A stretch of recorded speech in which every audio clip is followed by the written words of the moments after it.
আপনার কাছে এই স্লিপটি আছে, তো আপনি এই স্লিপটি নেবেন। এছাড়া আপনি Aadhaar card, PAN card, driving licence, passport, ব্যাংকের সচিত্র পাসবই ইত্যাদি ইত্যাদি নিয়ে আপনি গেলে পরেও আপনি আপনার ভোটটি দিতে পারবেন। এখানে বাংলা ও ইংলিশে লেখা আছে। বন্ধুরা, আগামী 29শে এপ্রিল আমাদের পশ্চিমবঙ্গের বিধানসভা নির্বাচনের দ্বিতীয় দফার ভোট। এই ভোটে আপনার যদি ভোটার কার্ড নাও থাকে তবুও আপনি ভোট দিতে পারবেন। তার কারণ ইতিমধ্যেই প্রথম দফার ভোটের যে পার্সেন্টেজ সেটা দেখে আপনারা বুঝতেই পেরেছেন যে 2026 সালে যে পরিমাণ ভোটদাতা ভোট দিয়েছে তা স্বাধীনতার পর থেকে ভারতবর্ষে পশ্চিমবঙ্গ একটা রেকর্ড।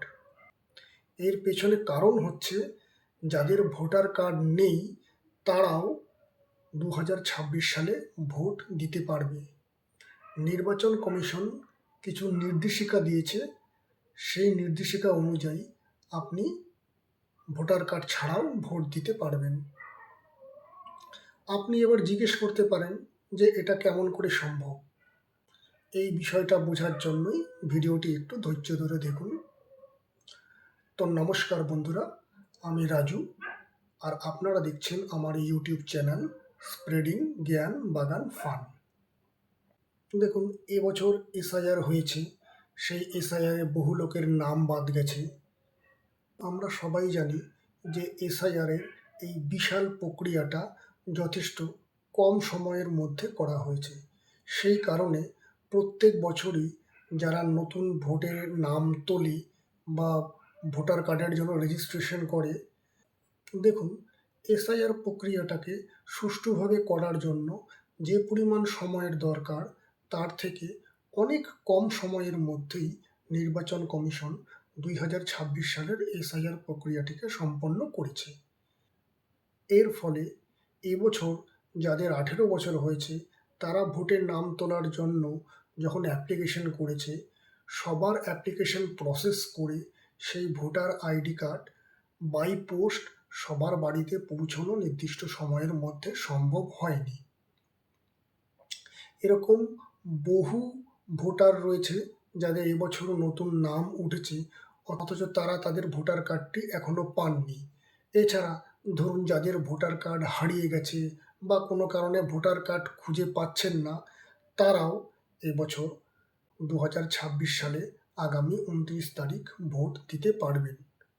আশা করি ইতিমধ্যেই বিএলও আপনার বাড়িতে এই স্লিপটি দিয়ে এসছে। ঠিক আছে, এটি হচ্ছে আপনার ইলেকশন কমিশন অফ ইন্ডিয়ার ভোটার ইনফরমেশন স্লিপ।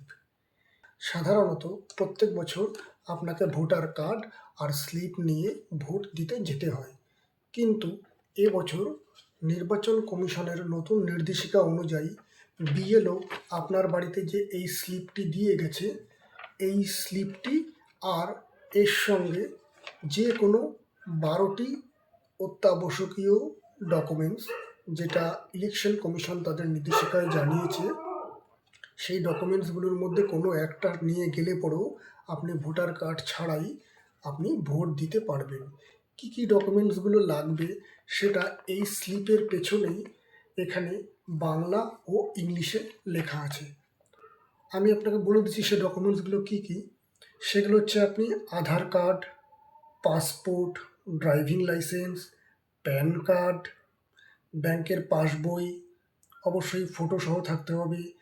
এছাড়াও এমএলএ, এমপি এদের দ্বারা আপনার সচিত্র পরিচয়পত্র, এছাড়া পেনশনের কার্ড, যেগুলোর মধ্যে ফটো লাগানো রয়েছে, এবং সরকারি আধিকারিক দ্বারা যেটা অ্যাটাস্টেড করা রয়েছে সেই ডকুমেন্টসটা নিয়ে আপনি গেলে পরে, আর তার সঙ্গে এই স্লিপটা নিয়ে গেলে আপনি উইদাউট ভোটার কার্ডও আপনি ভোট দিতে পারবেন।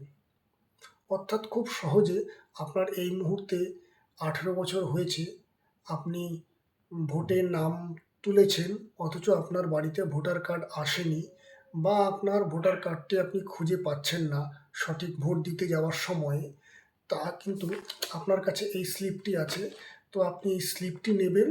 এছাড়া আপনি Aadhaar card, PAN card, driving licence, passport, ব্যাংকের সচিত্র পাসবই ইত্যাদি ইত্যাদি নিয়ে আপনি গেলে পরেও আপনি আপনার ভোটটি দিতে পারবেন। ঠিক এই কারণের জন্যই এবছর ভোটদানের হার এত বেশি।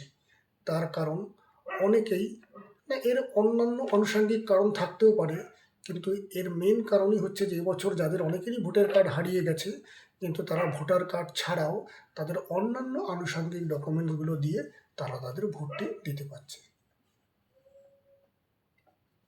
আশা করি ভিডিওটি আপনাদের ভালো লেগেছে। ভালো লাগলে অবশ্যই লাইক করে কমেন্ট করে দেবেন। আর আমার চ্যানেলে প্রথমবার আসলে অবশ্যই চ্যানেলটিকে সাবস্ক্রাইব করে দেবেন। নমস্কার, ভালো থাকবেন, সুস্থ থাকবেন।